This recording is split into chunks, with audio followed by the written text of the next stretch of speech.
ընկերությունների միջև հարաբերությունների տեսանկյունից։ Խնդրեմ Վանձը։ Շնորհակալություն հայտնել բոլոր բանախոսներին, պարոն Պողոսյանին, պարոն Ղարխանյանին, պարոն Շահբազյանին, պարոն Անջարյան ձեզ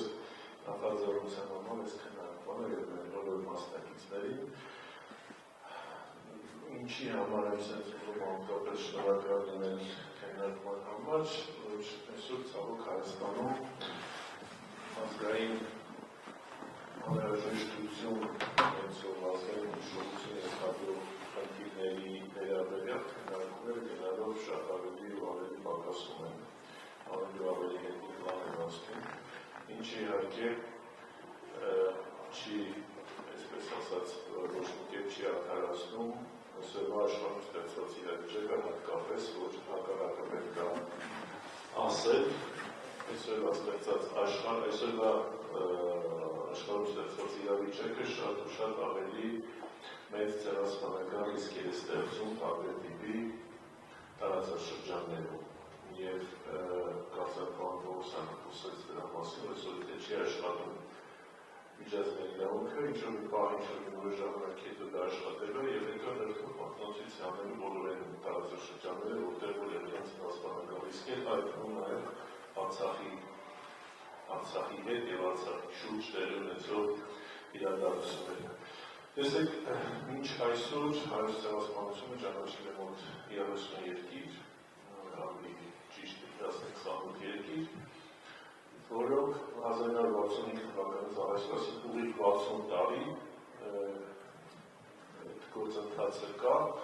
ավելի պաշտոնապես 91 թվականից գործընթացը կա, առայսօր իսկ ավելի կոնկրետ Հայաստանի Հանրապետության արտաքին քաղաքականության օրակարգում որպես առաջնահերթություն եղել է առաջին, երկրորդ և երրորդ նախագահների կառավարման տարիներին։ Հատկապես երրորդ նախագահի կառավարման տարիներին շատ մեծ շեշտադրում է դրվել ինչպես միջազգային կազմակերպությունների, այնպես էլ տարբեր երկրների, այդ թվում նաև համայնքային կառույցների, համայնքային միավորների կողմից ցեղասպանության ճանաչման գործընթացը, ինչու, որովհետև դա նաև հանդիսանում էր Հայաստանի Հանրապետության ազգային անվտանգության, անվտանգային օրակարգի մաս։ Մենք միայն բարոյական խնդիր չէր լուծում Հայաստանի Հանրապետությունը, մեր իրավիճակը նաև երկրորդ նախագահի կառավարման ժամանակահատվածում էր։ Իսկ հայոց ցեղասպանության ճանաչման 100-ամյակը ավելի, այսպես ասած, հիմնավորեց հայ ժողովրդի և Հայաստանի Հանրապետության որպես միջազգային իրավունքի սուբյեկտի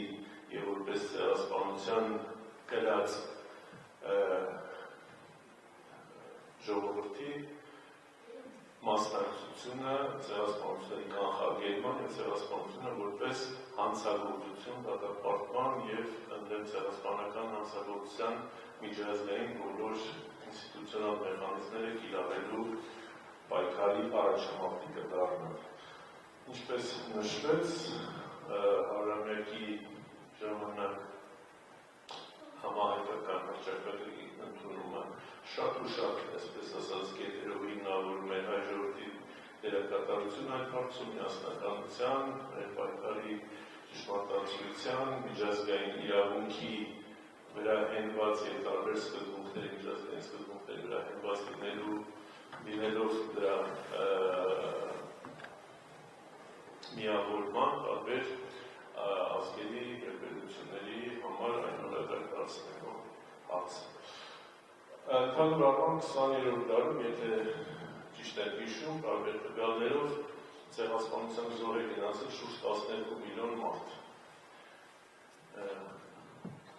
Հայոց ցեղասպանություն,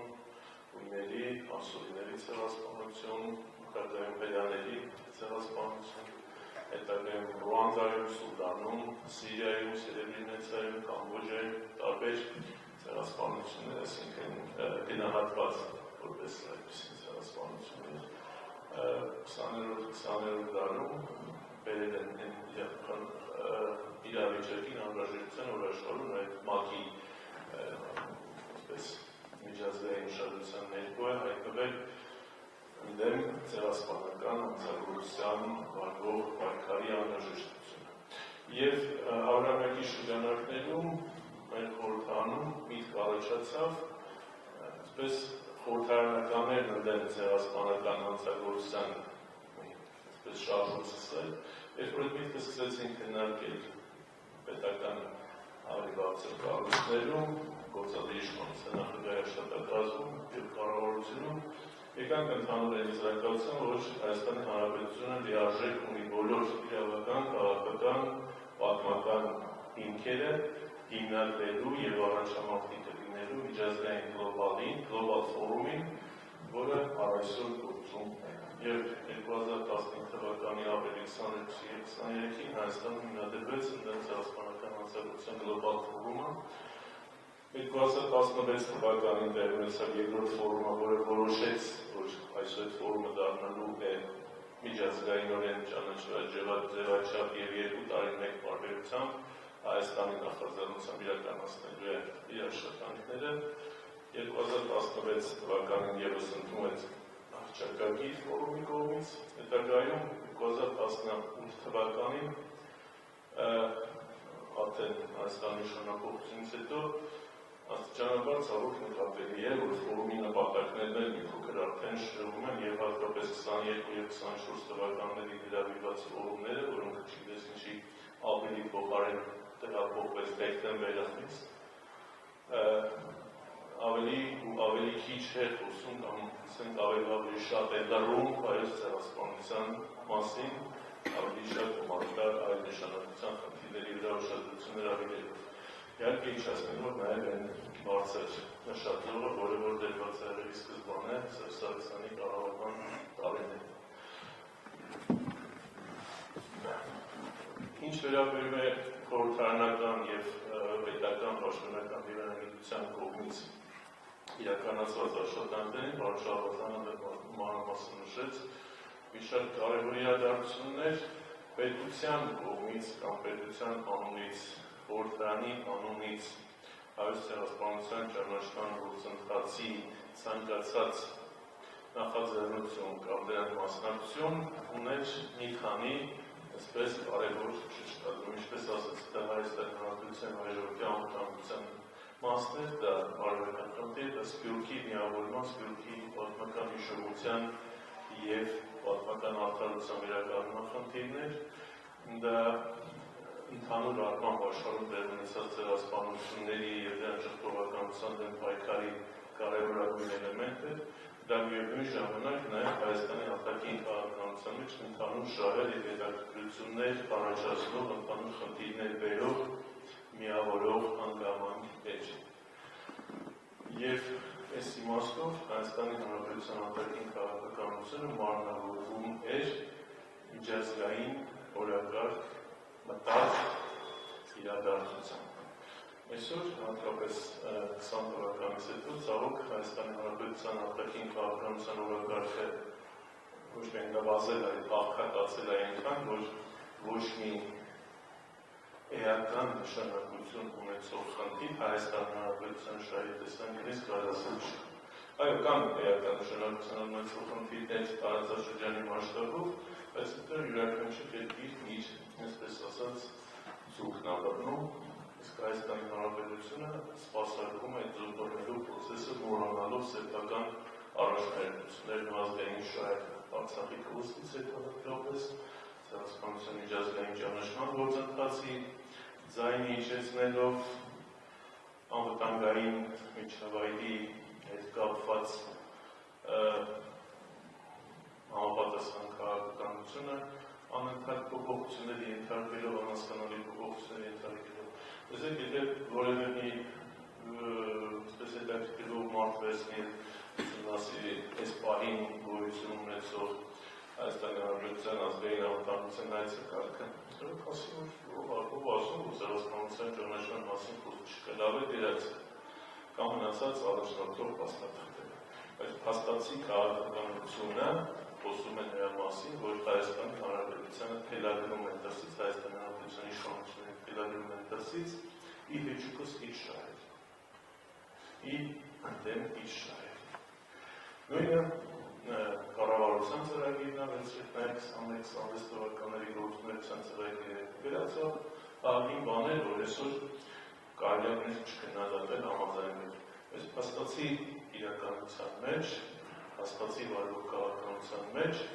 արվում է բոլորովին հակառակ։ Ընդդեմ Հայաստանի Հանրապետության շահերի։ Դրա համար եմ ասում, որ Հայաստանի Հանրապետության շահն որ շուրջը